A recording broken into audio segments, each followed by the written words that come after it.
పెళ్ళైనా పండగైనా వేడుక ఏదైనా పట్టుచీరల ప్రత్యేక వేదిక వారాహి సిల్క్స్.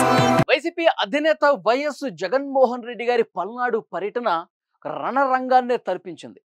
ఈ పర్యటనలో ఇద్దరు చనిపోయారు. ఒక వృద్ధుడు, ఒక యువకుడు ప్రాణాలు కోల్పోయిన పరిస్థితి. ముందుగా పల్నాడు జిల్లాలోకి ఎంటర్ అయిన సమయంలో ఆ కాన్వాయ్కి అడ్డంగా వచ్చాడని చెప్పి ఒక వృద్ధుడిని కొట్టేసి ఆ కాన్వాయ్ ముందుకు వెళ్ళిపోయింది. అయితే ఆ వృద్ధుడు తీవ్ర గాయాల పాలైనప్పుడు ఏదైతే వాహనం ఢీకొందో జగన్మోహన్ రెడ్డి గారి కాన్వాయ్ కంటే ముందు వెహికల్ ఢీ కొట్టినట్టుగా తెలుస్తోంది.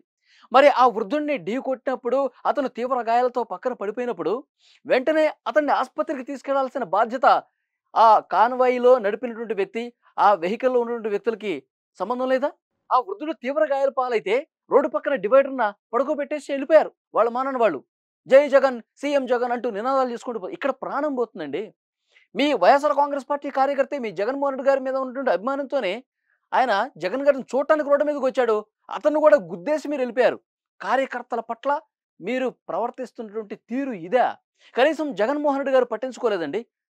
ఈ విషయం తెలిసినప్పటికీ కూడా జగన్మోహన్ రెడ్డి గారు ముందుకే పోయారు కానీ ఆ వృద్ధుడి పరిస్థితి ఏంటి, ఆ కుటుంబం ఏంటి సిచ్యువేషన్ అని చెప్పి ఆరా కూడా తీయలేని పరిస్థితి ఉంది.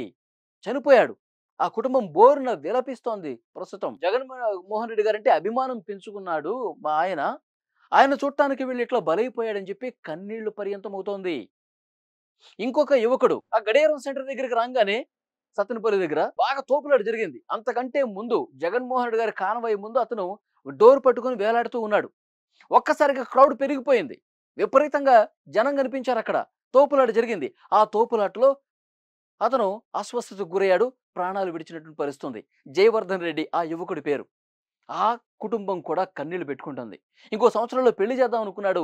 జగన్మోహన్ రెడ్డి గారంటే పిచ్చి ఈయనకి. అతన్ని చూడటానికి వెళ్ళి ఈ విధంగా బలైపోయాడు. ఇద్దరు ప్రాణాలు కోల్పోయారు. ఒక మహిళ ఆ కాన్వాయ్ కాలు మీద ఎక్కిందంట. ఆమె కాలు తీవ్రంగా గాయపడ్డ పరిస్థితుంది. అసలు ఇలాంటి సిచ్యువేషన్లు ఎందుకు జరుగుతున్నాయి? ఒక వృద్ధుడు, ఒక యువకుడు ప్రాణాలు కోల్పోవాల్సినటువంటి పరిస్థితి ఎందుకు వచ్చింది? జగన్మోహన్ రెడ్డి గారి పర్యటనలో ఎందుకు ఇట్లా రక్తసిక్తమవుతున్నటువంటి సిచ్యువేషన్ ఉంది? ఇది తెలియాల్సినటువంటి అవసరం ఉంది. పోలీసులు చాలా చక్కగా చెప్పారు జగన్మోహన్ రెడ్డి గారికి, ఆ పార్టీ నాయకులకి, ఇంతమంది క్రౌడ్ని తీసుకురావద్దు. గత ఘటనలు చాలా దారుణంగా ఉన్నాయి. మీరు రోడ్డు మీదకి వస్తే స్థానికంగా ఉన్న ప్రజలు, పోలీసులు భయపడుతున్నారండి. ఎందుకంటే పొదిలో చూసాం, రాళ్లదాడి చేశారు, మహిళల్ని తీవ్రంగా గాయపరిచారు, మహిళల తలకాయలు పగిలినాయి, పోలీసుల తల కూడా పగిలింది. కాబట్టే పోలీసులు చాలా స్ట్రిక్ట్గా ఆంక్షలు పెట్టారు. మీరు హ్యాపీగా రండి జగన్మోహన్ రెడ్డి గారు, మీరు పర్యటన చేసుకోండి, ఏ కుటుంబాన్ని పరామర్శించాలో వాళ్ళని పరామర్శించండి, హ్యాపీగా చేసుకోండి, కానీ కొంతమందితో తీసుకురండి సార్. మీరు జిల్లా మొత్తం మీ పార్టీ కార్యకర్తలను మొత్తం కూడా ఒకవైపుకి తీసుకొచ్చేస్తే, ఒక ఊరికి తీసుకొచ్చేస్తే ఇక్కడ మేము కంట్రోల్ చేయలేము అని పోలీసులు మొరబెట్టుకున్నారు. చాలా స్ట్రిక్ట్గా ఆంక్షలు కూడా పెట్టారు. మీరు 3 వెహికల్స్లో రండి, మీ కాన్వాయ్ 3 వెహికల్స్లో రండి, 100 మంది నాయకులు రండి, మాకేం ఇబ్బంది లేదు, మేము భద్రత కల్పిస్తాం, మేము ప్రొటెక్షన్ ఇస్తాం. అంతేగాని వేలాదిగా కార్యకర్తలను తీసుకొచ్చి ఈ విధంగా తొక్కిసలాట, తోపులాట జరిగి ప్రజల ప్రాణాలు తీయొద్దండి. మాకు కూడా కంట్రోల్ చేయడం చాలా కష్టంగా ఉంటుంది. జగన్మోహన్ రెడ్డి గారు వినండి అంటే వినలా. ఆంక్షలు ఉన్నా సరే విపరీతంగా 30 నుంచి 40 వెహికల్స్లో వచ్చేసి వేలాదిగా కార్యకర్తలను తీసుకొచ్చేసి జై జగన్, సీఎం జగన్ అంటూ నినాదాలు చేసేసుకుని ఇద్దరు ప్రాణాలు తీసేసుకో. ఏంటండి ఇది? ఇదే రాజకీయం? రాజకీయాలు కదండి ఇది. అసలు పోలీసులు చెప్పినా వినట్లేదు, చట్టం అంటే లెక్కలేదు, రాజ్యాంగం అంటే లెక్కలేదు. కేవలం ప్రభుత్వం మీద విమర్శలు చేయడానికి తెలుగుదేశం పార్టీ అధ్యక్షులు చంద్రబాబు నాయుడు గారు, లోకేష్ గారు ఈ రెడ్ బుక్ రాజ్యాంగం ఇలా విమర్శలు చేయటం కోసమే, ఇలాంటి ఉద్రిక్త పరిస్థితులు తీసుకురావడం కోసమే ఈ విధంగా మీరు ప్రవర్తిస్తున్నారు. కానీ నిజంగా ఆ కుటుంబాల పట్ల మీకు ప్రేమ ఉండి కాదు.